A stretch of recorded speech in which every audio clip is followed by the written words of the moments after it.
It's Friday night. It's Friday night. That's right. It is Friday night. I'm with you here. It's just me tonight. There's no honey. It's just me. You, me, and the New York P. You can come for me. You can come for the P. Either way, I'm glad you're here. But it's not Honey's night. Honey had the night off, so I'm sure Honey's trying to get some rest. Doesn't want to be bothered. But what we do on You, Me, and the New York P, Ola David, is we go through all the best junk news of the week. And there is plenty of it. So I think I have an intro from last week, so I think it's going to be a bunch of teases about the stories from last week because I did not have time to redo a voiceover. Lots of chaos in the automotive software world this week, so that's what I've been having fun with. So let's play an intro from last week, and then we'll get right to it. Welcome to You, Me, and the New York P. Coming up today, the world's hottest scientist. A boyfriend gets handsy with his ex-wife at a family photo shoot. Nope. Why can't pilots have beards? Why is a woman demanding Geico pay her $1 million after she got an STD? That was a good one. And we finally get to the bottom of why a foot fetish is such a forbidden fruit. Plus, a shocking number of Americans are slathering their hot dogs with this. All that on You, Me, and the New York P. Hola, hola, happy Friday indeed. All of that last week on You, Me, and the New York P. That's like when they played the OC, and they're like, previously on the OC. In case you missed it, Luke's dad was making out with somebody else, and now Luke's whole family is messed up. And now Marissa is going to die in a car accident. Spoiler alert. All right, let's get right down to it. I'm sorry for these scores you're seeing displayed here.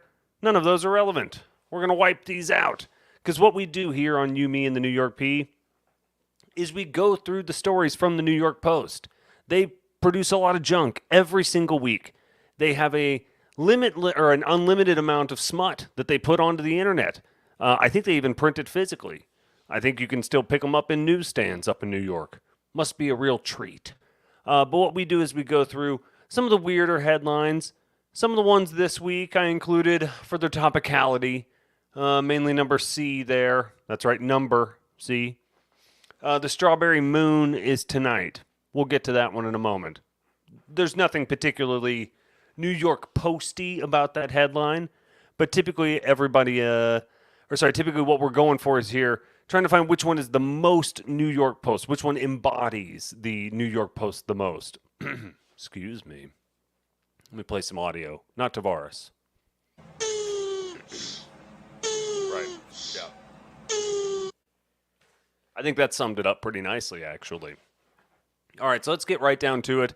Rodeo MT, you have missed nothing. Yeah, you've missed just the intro, and it was more like a recap. It's like an intro from last week, really, so you haven't missed a damn thing. All right, let's get right to it. So we rate the headline first. Women's toilet stall rule sparked a fierce online debate. Quote, I can't believe you've gone this far. Don't know who the you is in that sentence right there, which means I love this headline. You've got women's toilet stall rule. All right. I think this may get into some weird political stuff, so I hope it doesn't go down that road. I hope it's more something about, like, don't flush your lady stuff or something like that. So I like the ambiguity. I like the I can't believe you've gone this far aspect of it. I'm going to give it an 84. I think that's a damn good headline. It's intriguing as hell. Let's get right to it. Okay.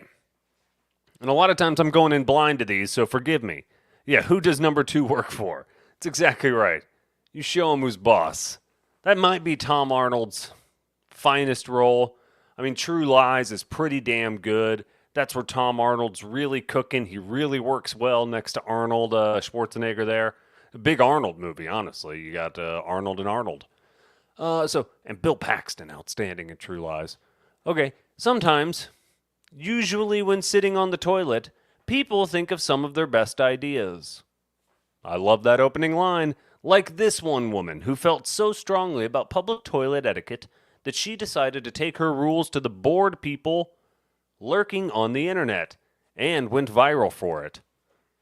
All right. Oh, man, my nose is itching again. I do look like a cokehead now. I've been doing bumps and rails all day. I'm going to get one of those crosses like Sarah Michelle Gellar had so I can just do bumps all the time out of my little cross necklace. Uh, there was a turtle in the road. Hey, what's up, Escobar? Poor turtle. So this woman took to Mumsnet. I'm unfamiliar with Mumsnet. It must be like maybe a British mom website. Sounds kind of hot actually now. To ask a question to her fellow public poopers about what is the best practice when visiting the shared toilets at work. Okay, now I'm intrigued. I'm in on this. Armed with a diagram of the female bathroom layout. Okay, hold on. Good information here from Rodeo MT, who spends a lot of time in bathrooms. Armed with a diagram of the female bathroom layout, she wrote, AIBU that C is the correct choice of cubicle, assuming all cubicles are empty upon entry. Is there some visual aid I need to be seeing here? Okay, apparently there is. All right. Let me get the visual aid up on the screen here. Let's get this going here. The diagram shows a row of 3 cubicles labeled with A, B, and C, with the poster insisting that C is the one you should choose. All right, let's get in here. Door. Go in, and so they're calling them cubicles. This must be some British bird. But really, these are just toilet stalls to us as we speak currently. Beautiful. Then I'm glad that this one hits at home. This one's very, very topical. Okay. Yeah, so female toilets in work. Okay, so yeah, you go to the farthest stall, in from the door. Someone entered moments behind me and went into B. I think that's madness and can't fathom why. Out of the 2 remaining stalls, you'd go into the one right next to someone. Yeah, I believe that statistically A is apparently the cleanest cubicle due to it being least. Okay? B is madness. Other people saying B is a good choice. Okay, is that really all this is? So what's the rule? Hold on, I'm confused about what the rule is now. Gotta pull this back over here. Oh, the big one with the monkey bars is badass. To share a square. All right. Yeah, I believe that statistically, but what's the rule? The ones who are dead against it, the ones with no rules. Then came those who insisted when it come to using a public toilet, there are no rules. I always use the first free toilet stall. I'm going to try to replace cubicle. The first free toilet stall that I find. I don't care if you were in the next stall or if there's an empty stall between us. I don't think it matters. So I guess the rule is keep space in between you. I mean, yeah, that's pretty common courtesy, I'd imagine. The ones who don't believe this is a thing, who knew that something so trivial would get so many people divided? I can't spare a single square. That's right. Can we pass a law for public bathrooms? If you only offer blow dryers instead of paper towels, the door should be open to push exclusively. Okay, that's a good call.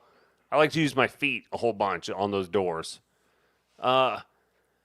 I mean, I guess I don't use a lot of public stalls. I'm lucky I get to work remote. Like I said, when I did have to go into the office up at the radio station, I certainly never dropped a dinger up there. Maybe one time up on 5. That's the thing. They were renovating 5 for a while, so I would go up there, and it was pretty roomy. So maybe I went in early one day. Can't really recall, though. All right. The article didn't do much for me. It was basically just, hey, here's what some people put on the internet. Some people like the middle stall. Some people don't care. They're just going to go next to you. Some people prefer the space. Divides the internet. Can't believe you've gone this far. Don't really get it. 54. All right. This one's my favorite because for some reason, and I'll show it up on the screen. So the headline is TV Sports is insulting viewers. And there was a picture of Pudge. And so I was like, all right, I'm in. I was like, I saw the headline. I saw Pudge. I was like, in. Give it to me. I'm putting it at 91 or 92 right off the bat. TV Sports is insulting viewers' intelligence at a rapid pace. I watch a little bit of sports. I certainly don't watch a ton of sports commentary. But let's see what we got here. Okay. Tuesday, So we're all the way back to Tuesday, okay? Yeah, this was posted on the 20th. This posted yesterday. Tuesday, from ESPN's on-site Stanley Cup Final, studio host Steve Levy delivered the news that Willie Mays had died. The Say Hey Kid is gone too soon. Willie Mays has passed away tonight at the age of 93. Too soon, perhaps. Levy had the over 94 in a bet ESPN parlay. Okay, yeah, a joke there about gambling. Gambling on a man's life. How could they do that? Not that I've ever been accused of brevity, but today's broadcasters seem compelled to say far too much as opposed to just enough. Well, I refuse to believe that. As someone who did an hour and a half last night about maybe 3 stories that might have involved eating a bull's testicles, that might have been another broadcast during the day yesterday, I don't think we're saying too much. I think broadcasters aren't saying enough. Some with rank dishonesty, as if the audience is too stupid to know better. Man, New York Post really going after people. Or undeserving of widely known truths. The next night, the SNY telecast of Mets Rangers opened to a show and tell of former Texas catcher Ivan Rodriguez. Gary Cohen swooned and swayed. Gee, that Pudge was special. Yes, he was, especially after he added Michelin Man muscle and quadrupled his power totals in the throes of the, quote, bottom-lined Bud Selig I see nothing steroid era. Oh. Well, this is getting a little nasty here. Jose Canseco, who came clean to name names and got them right, claimed to have injected Ivan Rodriguez with steroids when they were teammates. Pudge denies using PEDs, so why not sue Canseco for an outrageous libel? Okay. Cohen didn't know any of this? Man, this article is real high-horsey. Good God. Cohen didn't know any of this, then had to... It's a lot of questions. It's back to Tucker Carlson mode. Cohen didn't know any of this? Then had to pretend that neither did we? Why did SNY even air? Let alone produce such an open? To insult us? Is that what they're thinking? All right, now the questions have stopped. In the first inning, Cohen, who now identifies the kinds of pitches the instant they reach the plate, often heard and seen bad guess expertise, noted that Mets starter Sean Manaea, oddly enough, throws sinkers up in the zone. So this guy's basically just ripping apart how bad a broadcast was that he watched, maybe a couple broadcasts. Who wrote this? Phil Mushnick? Mush? He might be a huge deal. Jose has a hot daughter?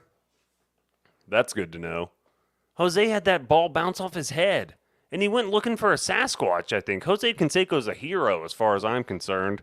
He might be a terrible human off the field, but man, that ball bounced off his head, and he went looking for a Sasquatch. I think he did some bad boxing at one point. All right, I don't even want to read the rest of this. This is just... Now it goes on to, like, golf, way past bedtime for the NBA. Oh, gosh. Man, this is going to get like an 8. That was one of the worst New York Post articles I've ever even tried to encounter reading. All right, moving on. The Strawberry Moon is tonight. This is right down the middle because there's nothing about it that's New York Posty, but I think it's happening tonight, so I had to put it in. All right. The official start of summer is here, and the season is gifting us with a treat, a full strawberry moon. All right. It's also known as the hot moon. And it'll be the lowest hanging full moon of the year. So it's an old gal. It's a low hanging full moon with her pants down. Okay, this is the first time in 40 years that it falls on the first day of summer. Don't see why that matters, but that's cool. And as I said in a blog post, the moon will appear for about three days around the same time, from Thursday evening through Sunday morning. It'll turn on Friday evening at 9:08 p.m. Eastern Time. So about 8:08 Central Time, but I doubt we're going to get much mooning at Central Time. Yeah, exactly. Go outside and look up. So I was going to say, I don't think they're going to be teaching me too much here, but hey, when the moon comes out, you can go out and see the moon. That's great advice. Oh, here's a good picture of the moon. And Paddington. Look, there's Paddington. Look at him. Oh, he's having a great... Oh, no. What is this about? Oh, okay. Vulnerable children. Oh, no, they got me. They got me with Paddington. Oh no, this is terrible. Look at that big moon, though. It's an incredible big moon. Paddington, why? I'll help the children, but Paddington. Okay. Yeah, where to see the full strawberry moon? Somewhere high up that faces east, or an east-facing coast. Okay. Unfortunately, the strawberry moon is not red like a strawberry. It's a shade of gold. And then they list all the other moons. Okay. When are the rest of the full moons? You go back up, you stupid bitch. The buck moon. The buck naked moon on July 21st. The sturgeon moon. I think that's like a fish or something like that. Oh, Honey's British cousin is Paddington. Yeah, exactly. Up in the eastern sky. The harvest moon. That's cool. I think that's like a Neil Young thing. Hunter's moon. All right, guys named Hunter are always kind of weird. That one guy who's the son of the president, I think he does a lot of crack. And then the beaver moon. Oh, I cannot wait to get my hands on some beaver moon. And cold moon. Well, that makes sense. It's in December. Cold moon. Zelensky was the voice of Paddington in the dub version for Ukraine. Oh, that's badass. I knew he was a comedian beforehand. All right. Beaver moon is a good moon. It is a good moon. All right, that's the list of the moons. I didn't expect that article to do much. I think it did exactly what it was supposed to do. 50. It's going to stay right where it is. All right. Let's get some audio here. What's Tavares doing? Where is Tavares? Which one is Tavares? Tavares. No, I always think it's that one, but it's this one. Tavares. Right in the butt? What? No. No, it is. Blake. This is the best. Yeah, that's it. That's right. Now, the breaking news here is there's been an unbelievable plot twist after passengers film what is, quote, a hot Uber driver. 84. I like that one. I like it. All right, a wild twist has emerged after two women went viral for filming their, quote, hot Uber driver. Apparently, a New Zealand farmer is filming herself and a friend, and they start flirting with the Uber driver, and then the 29-year-old tells him that she has never had a driver this hot before. That's a good line. You're basically just like, hey, most Uber drivers are smelly and weird and ugly. You're one of the ones who's actually somewhat attractive. To which he replied that he also never had passengers, quote, as hot as you guys. Okay. I'm already getting annoyed by this.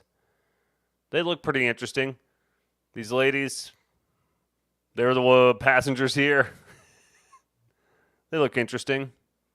All right. I'm in on those gals. So I've never really had an Uber this hot. It makes the ride pretty exciting. He then asks if the women would like to listen to some music, but they tell him that just the sound of your voice would do. Okay. Then in another clip, it is revealed that the driver has missed the turn he was meant to take. Well, at first it seemed his fascination with the... Oh, God dang it. I can see where this is going. This is about to be bad. I know it. Yeah. While at first it seemed his fascination with the women may have caused a mind blank, the next video revealed the unbelievable truth. Flashing blue and red lights surround the car, and a police officer can be heard asking the driver to get out of the vehicle. To, quote, do it here? Okay. As it turned out, the woman alleged he had been drinking before getting behind the wheel to work for Uber. So our Uber driver just got done for drunk driving? What the hell? How are we meant to get home? The woman confirmed they ended up getting home safely after the incident, but did not give any more information. Quote, what a plot twist. Oh, well, I thought he was going to be a creeper that, like, tried to abduct him or something. Okay, yeah, so this is all just like, hey, sometimes Uber drivers drink and drive. This one got pulled over. Okay. I don't know that that was a very unbelievable plot twist. A man behind the wheel of a car got pulled over and went to jail? Like, that happens all the time.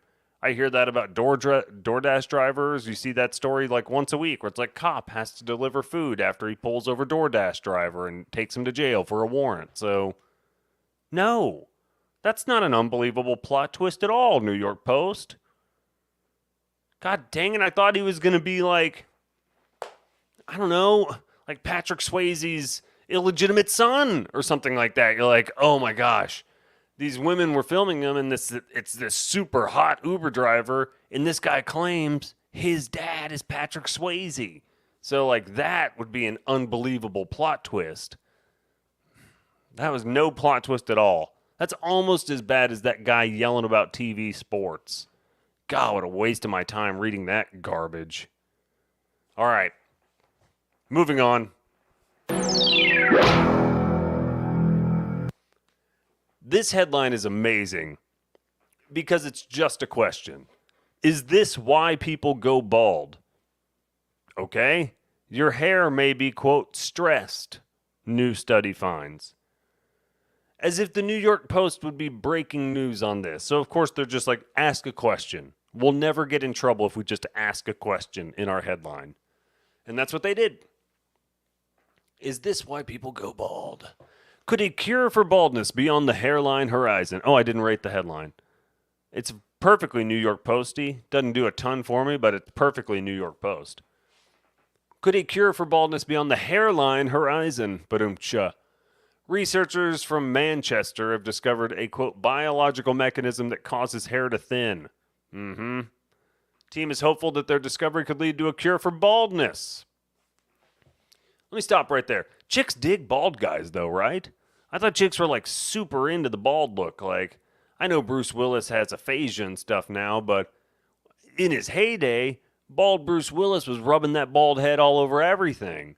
Certainly Patrick Stewart's rubbed that bald head all over stuff. And that guy who played Principal Strickland in Back to the Future, forget that guy's name. Used to know it. Can't remember it right now. But that guy, oh man, I know that guy's rubbed his greasy bald head on some ladies. So, all right, I'll move on, but I think people can make bald work. The British team uncovered the link while testing a drug to see if it effectively boosted hair follicles in the human scalp. Well, that's good. I'm glad they weren't testing for other scalps. Yeah, Dick Shale is hot. Damn right. Researchers found that overactivating a mechanism called integrated stress response negatively impacted hair growth. This response indicates that cells can pause regular activity when they experience stressful conditions, becoming partially dormant to mitigate the strain. For example, follicle cells can become stressed as they age. Yeah, no shit. It's basically just like, hey, you get stressed when you're old, and your hair might thin out because of it. Okay. Is that really all this is? The ultimate aim is to develop a drug that can prevent hair loss. There are no known drugs to influence the integrated stress response currently. Okay. Apparently some Japanese guys successfully grew some mature hair follicles in a lab. That's probably what gave us that. That'll be COVID 2025 is when we try to unleash the new hair follicles. It all starts out honestly enough. I hate that I know what Hawk Tuah is. I mean, I'm glad that I know what it is. I also hate it. No, and hate's a strong word. There's a lot of women that are going viral now for just being there. And I appreciate it because I do enjoy them. But it's a weird world. I feel like we need to put a mic in front of everybody, especially women. I think that's all we've proven this year is that, like, I mean, I'm not breaking news here. Hold on.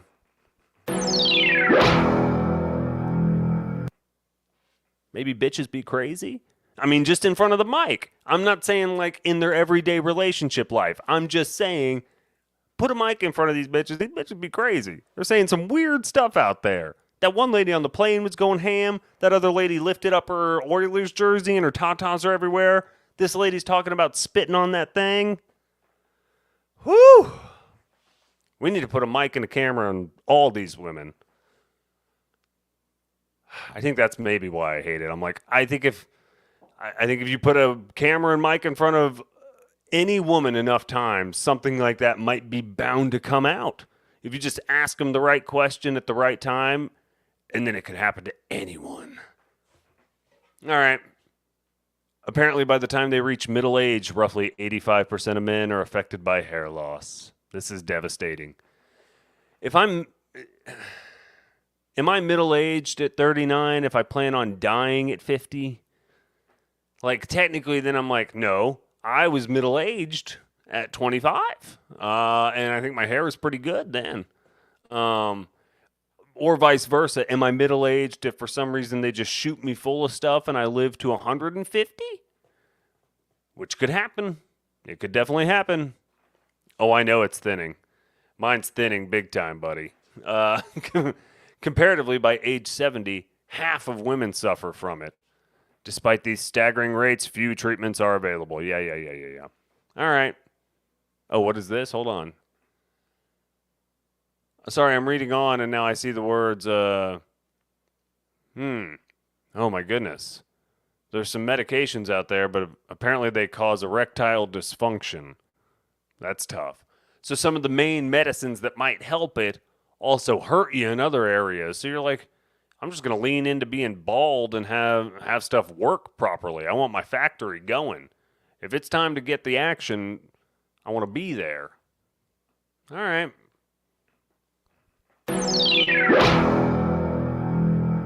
$58. Had a lot of stinkers today. All right, more Gen Zers are becoming NEETs. I don't even know that I'm allowed to say that. What does it mean, and is it a bad thing? Tavares, take me there. Tavares. Right in the butt? What? No. Blake. This is the best. Yeah, that's it. That's it. Yep, 2 in your hand's worth 1 in the bush. I've always heard that. That's what my grandfather told me. That's what my grandmother definitely told me. Gen Z's latest and greatest contribution to the culture. Oh, sorry, I have not rated the headline. Headline's pretty good. 78. Because I don't know what an NEET is. I assume I'm supposed to say all the words in the acronym or all the letters in the acronym. I really have no idea. But apparently more Gen Zs are becoming NEETs, NEETs, because they like to do nothing. The growing number of Zoomers are, quote, refusing to embrace adulthood, choosing instead to become NEETs. NEET stands for not in employment, education, or training. Emilio Estevez. Just like Emilio Estevez. He got out of high school and he had no future employment, education, or training other than being in movies like The Mighty Ducks. Is there a fly in here? Holy hell, let's go full screen. Jesus moly. Honey, get it! God, it's embarrassing. All right. So yes, these people are... My dad once told me I couldn't piss out of a boot if the instructions were on the heel. Well, that's a good one. If 2 in the hand is worth 1 in the bush, you've got your hand in the wrong bushes. It's true. Poor. So yeah, NEET stands for not in employment, education, or training, and the lifestyle is thought to be contributing to record levels of youth unemployment around the world. Exactly. Honey's too big. Honey, we got to seal you up better. Got to spray you down. Might have to put a fly zapper in here or something like that for honey. About 1/5 of people ages... Well, this is bullshit. About 1/5 of people ages 15 to 24 are currently classified as NEETs. Okay, hold on. It did say not in education. So, I mean, yeah, 15 to 18, not in education. That's pretty high. After 18, you're going to want to be doing some kind of training. I mean, you can't just kick it forever. Damn. Well, I guess they're just ditching the workforce, but the group is also struggling to hit traditional milestones. What the hell do you mean they're struggling to hit life's traditional milestones? They're 15 to 24. What the hell are they going to do? No offense, I had not hit many life's milestones by 24. But again, I guess these people aren't in education in any way. I'm not going to make them feel bad about that. I don't have any real education. That's why I'm so bad at this. Yeah, Gen Z and millennial adults are facing more difficulties than their parents. All right, now this is all just about how bad inflation is and young people. Yep. Youth worklessness due to ill health is a real and growing trend. It is worrying that young people in their early 20s are more likely to be out of work due to ill health. So it's just people that are sick. I guess they're saying a lot of people call in sick. All right. Yeah. Bring me some meatloaf. I mean, I don't know what to tell my kid to do. There it is. There's that. Go full screen. Damn it, honey. Honey! It landed on my thing. Where is it? It's not one of the big ones either. It's one of them little fruit flies. It's one of them honey flies. That son of a bitch. There it is. You see it? Oh! It just flew on. It was there for a minute. Nah, this is something else right here. This isn't it here. There's something else. It might come back around. It might come. David saw it. It was there. I swear. Swear it was there. There it is. It's coming back. Ah! Ah! Ah! I think I got it. I think it's good. Welcome to You, Me. Just play the intro again. We'll be fine. All right, so you have Gen Z facing a illness crisis with calling in sick. 64. Another stinker. All right, more breaking news. This is more of a tragic tale. And I feel bad about having to report this one. But a mobster named Tony Cakes has been ID'd as the New York City pedestrian, 86 years old, who was decapitated by a Department of Transportation truck. Our thoughts are with your family, Tony Cakes. 84.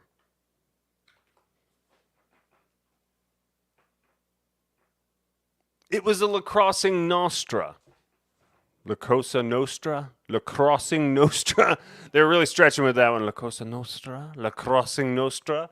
The 86-year-old man who was decapitated by a truck that plowed into him at a Brooklyn crosswalk is a former captain for the Genovese crime family.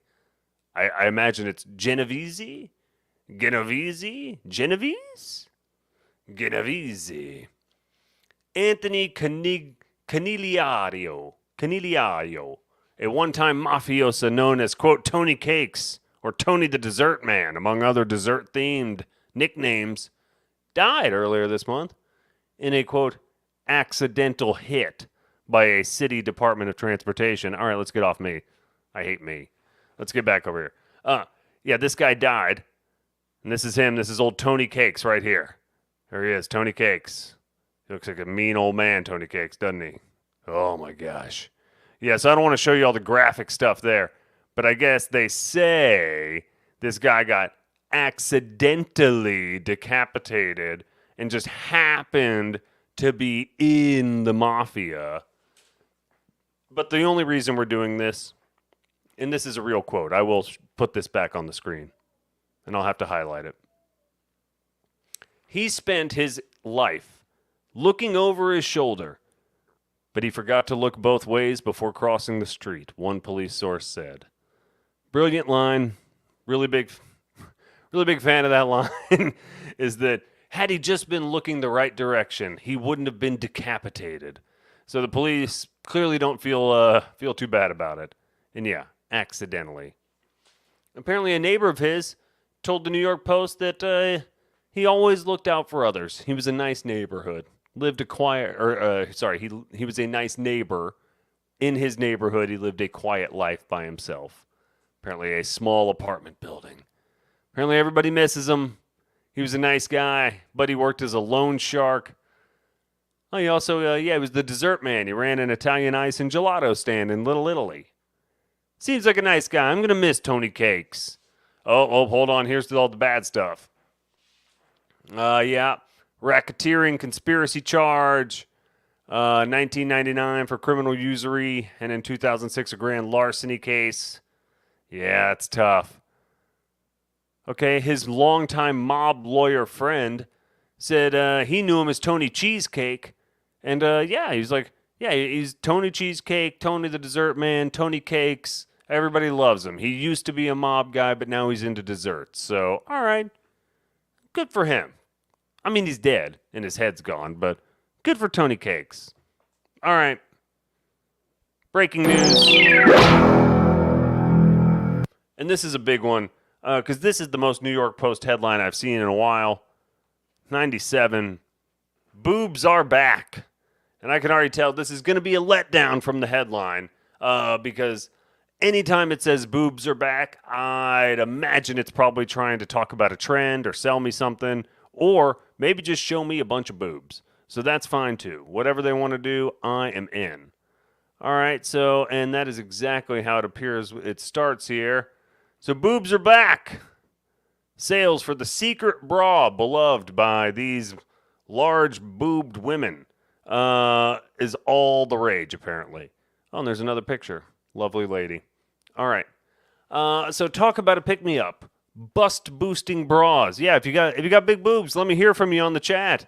I'm pretty sure Sports Cucks, Robert Weir, maybe rocking some knockers. Bust-boosting bras beloved in the 90s are soaring in popularity. Is that what was going on in the 90s? Were people just pushing them together? As stars like Sydney Sweeney lead the latest undergarment trend that gives a killer cleavage. Killer cleavage has to be a horror film, right? Like there has to be a film named, let me just look it up. Killer cleavage horror movie. Give me a moment. Cleaver 3, Maximum Cleavage. Man, so there's no movie named Killer Cleavage? Okay, no, hold on. Killers with Cleavage. All right. An exploitation film with scantily clad women. Killer Rack, a movie about evil boobs. That looks interesting. Okay. All right, I'm into that. That's right. 90s was the Wonder Bra. Yeah, what did the Wonder Bra do? Did that just make everybody look like they had big ones? All right. The Balcony Bra is a Marilyn Monroe thing, and that was the 50s. Yeah. But apparently, yeah, quote, boobs are back is what Liz King told the New York Post. Like so many 90s fashions, push-up bras are back in vogue with Gen Z. All right. Meanwhile, balcony bras are the choice of shoppers wanting sophisticated and elegant styling. All right. Okay. I don't know much about bras, but I'm into this. Yeah, it seems like this entire article is just going to be kind of maybe showing me some pictures of boobs. That's solid. All right, then we get down to Bridgerton lady. Yeah, the brassiere seems to also be the secret to the chin-high bust of Bridgerton. All right.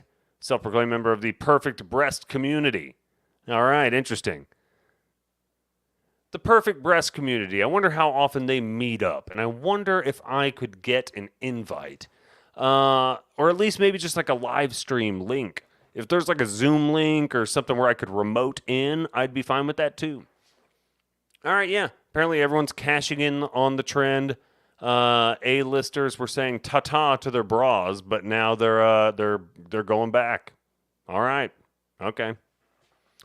Because, yes, I guess apparently people had been going completely braless before this, but now bras are back, pushing them together, back in vogue. 93. Good job, New York Post. All right. A Gen Zer who started an OnlyFans to make lots of money reveals she is completely broke and feels like she's lost everything. Well, isn't that devastating?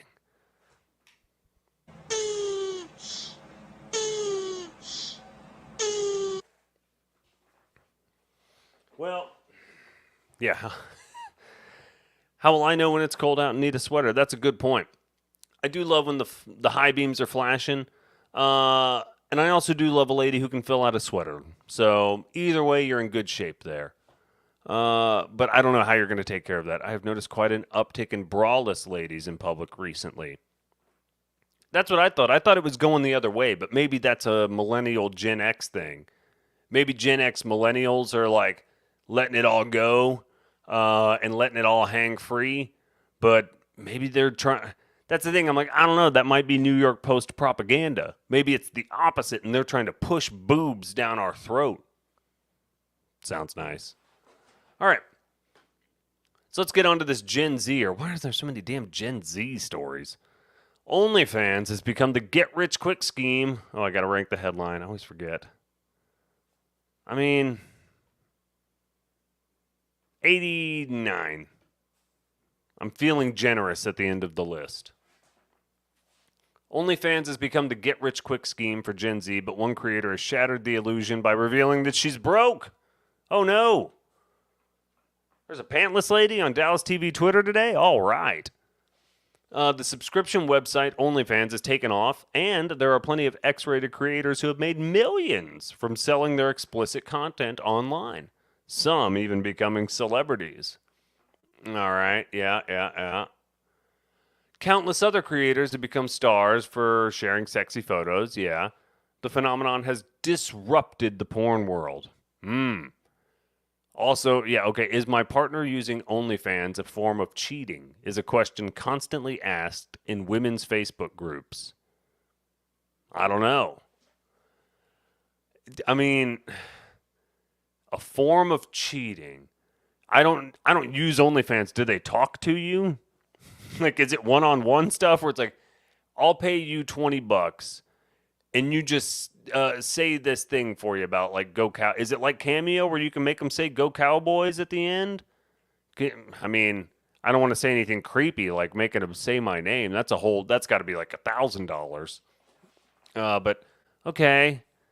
Let's see. Push away bra. Anyone notice that this? Maybe the sexy titles do get a higher rating from me. That's what the New York Post is supposed to do.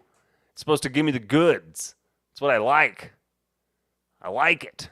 That's what New York Post is supposed to be giving me, because I can read all this other stuff other places. I mean, I like the bad stuff about, is this why people go bald? That's a terrible headline, so I kind of liked that one, but it did nothing for me. All right, back to this lady.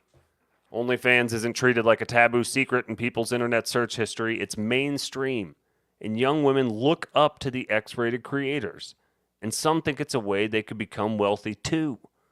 That's got to be tough. It's a confusing time in life.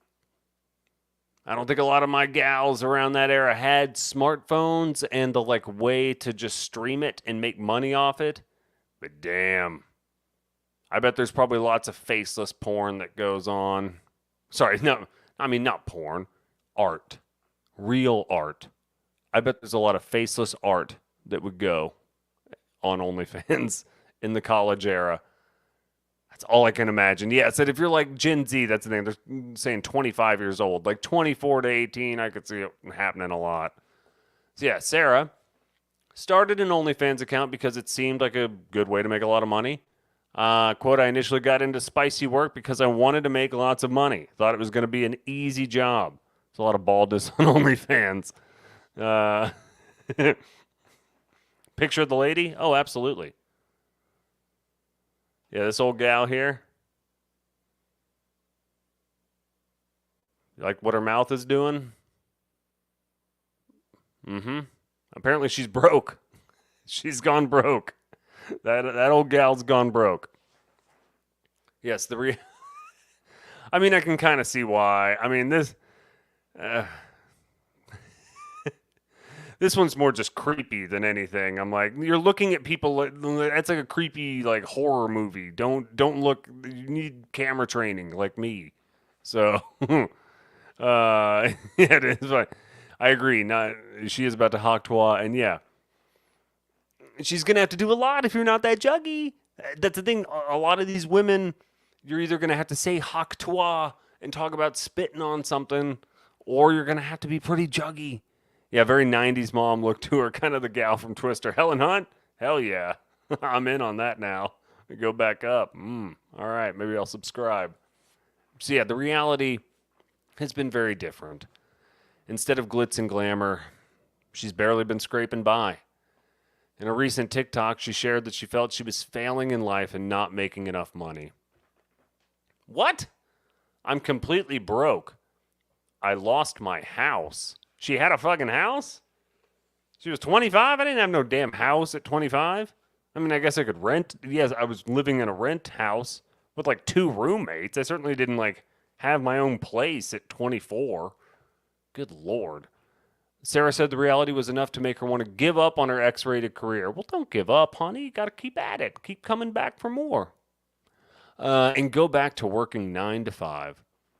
I feel like I've lost everything to do this job. I've lost friends, lost family members, and I've made myself financially cooked.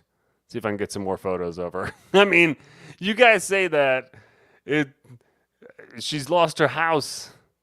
She's no good. I mean,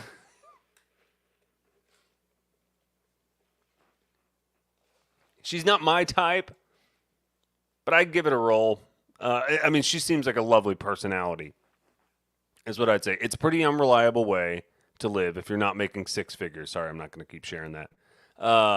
It's a pretty unreliable way to live if you're not making 6 figures. So she expected to make 6 figures. Yeah, exactly. Don't give up, girl. That's what I mean. She's got to figure out. Not everybody's going to be a major star. I mean, good Lord. So your wage would be constantly chopping and changing based on subscribers and creators. Yeah, no crap. Based on subscribers. And creators are also in charge of sorting out their own taxes. Yeah, no crap. You're doing porn for money on your own. Yes, you have to pay your own taxes on your porn money. I'm sorry you lost your house. I'm sorry you took your clothes off and nobody subscribed. I don't know, get freakier. Do a multi-thing. It's like podcasting, probably. I'm sure you're supposed to bring in guest stars, right? Like, find a couple old gals that you like and bring them on over and be like, hey, we'll all stream together and we'll cross streams and stuff like that. And it'll maybe work out. So, apparently Sarah isn't getting rich, but she's still very dedicated to the platform. I mean, come on. The general societal opinion seems to be that porn is easy money. But anyone who has spent substantial time in this line of work understands the oversaturation in the market and the amount of work required. Sorry, I'm getting a text here. Hold on. What does this text say? This is breaking news. Oh, no. Nothing important there. Nothing more important than this old gal. Apparently the market's oversaturated. So I think it's like YouTubers and streamers. I'd pay for 2 bottles of wine in a cabin at Broken Bow. Damn right. Is this the same David and Robert always talking to the freak chat? If so, this is Saxon. All right. Yes, I'm glad you guys all know each other. That's the only reason you'd be watching me. I have no real support other than people who also listen to other people on the station I was on. So yeah, I guess the porn market's oversaturated. Despite not making a lot of money, she enjoys the creative control. Look at that. She gets to control the lighting. She gets to control what positions she does. See, that's the thing. Having full creative control of every aspect of my social media presence, as well as my photography, is not only an act of empowerment, but an act of protest against the cultural conditioning of shame and guilt around sexual expression. Preach, honey. Preach! Preach, honey! Preach! Doing OnlyFans opened the door for me to become more confident in myself and my artistic ability. This job has inspired me to pursue both modeling and photography. And lots of banging. And here's the last photo of this old gal. Again, she says she's 25. Oh, you're not going to load for me, New York Post? You're going to be a piece of garbage? You're going to do that to me? Like a piece of garbage, huh? All right. I fell in love with a furry. Is that the last one we got here? Where's my furry guy? OnlyFans furry person. Oh, no. Where's my story? Where'd it go? Reload story. Oh, there's that damn fly again. I see him over there. I see that fly. All right, I lost my StreamYard. There's StreamYard. Rob, we're in the freak. Oh, why is my furry story not pulling up?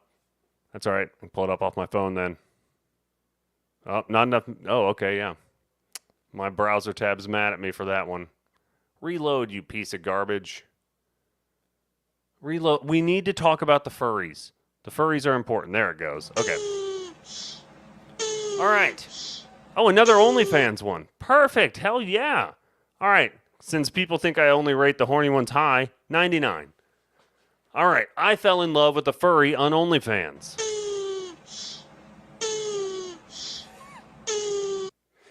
Yeah, pursuing a rap career's got to be tough. I'm no good with rap. My mouth doesn't work well. I fell in love with a furry on OnlyFans. My friends have abandoned me. They don't understand me. So this is the same story, pretty much, I feel like. Oh, the completely broke lady. I'm going to keep that. Actually, I'm going to take it up to a 91. Bump that shit up. All right. Sorry, the video on the screen I'm on was 2 camels that escaped their enclosure. Badass. Good for those camels. All right, New York Post writing here. This time they know it's fur real. Demetrius and Jade are just like any other couple in love. Except Jade lives as a furry who makes a living catering very public events with her fellow fetishist. Okay. The content creator boasts a successful OnlyFans account where she posts a bunch of stuff in furry gear, a cartoonish wolf suit. All right. Damn, okay. Hold on now. We'll check out this old gal.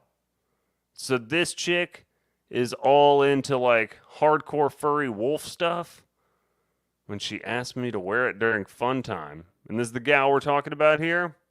All right. So yeah, this is the dude, and I guess he fell in love with a furry? Okay. So yeah, his gal lives as a furry. What does she do as a furry? I mean, it says she hangs out with other fetishists and stuff like that, and she creates content, OnlyFans, full gear. Is there porn involved? Where's the porn? Jade's unusual life might have given the average prospective boyfriend pause, but the pair have been together for a year. Is there porn? Friends. I don't really have any left from them finding out. The concern has mostly just been immaturity, not wanting to do their own research, just listening to what they've been brainwashed into believing is true. The couple who say that Jade's work covers their housing costs. Well, we've got the answer right here to the last story. The last old gal just needs to get into the furry game. Jade has her housing costs covered. So apparently she's become accustomed to criticism. Anonymous trolls telling her things like all furries should be burned at the stake. Good God. But after the daring pair began filming scenes together, even though Demetrius, who holds down a full-time job outside of the home, says he doesn't identify as a furry, anonymous critics began attacking him, calling him a dog banger. That's tough.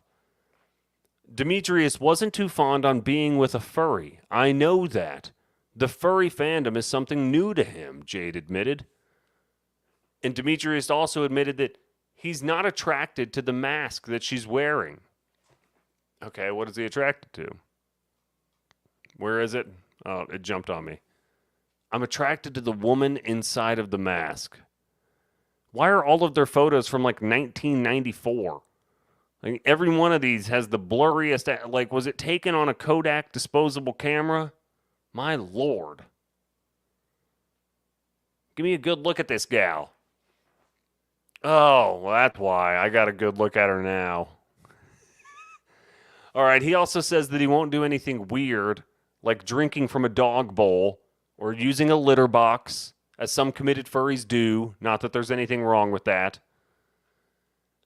All right. So some of the furries drink from a dog bowl. It's pretty hot.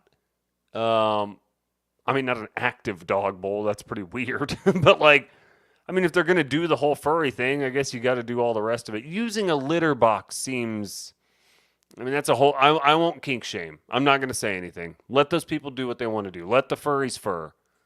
So, quote, all right, so there's 100% there's porn. Quote, we make adult content with fursuits. Jade explained simply, appearing to imply that there's little difference between what they do and the tens of thousands of other adult content creators flaunting it all online. Furries are just cosplayers. These characters give me a different personality and it makes me put myself out there more. All right, let's get this old gal back in over here. So this is who we're talking about.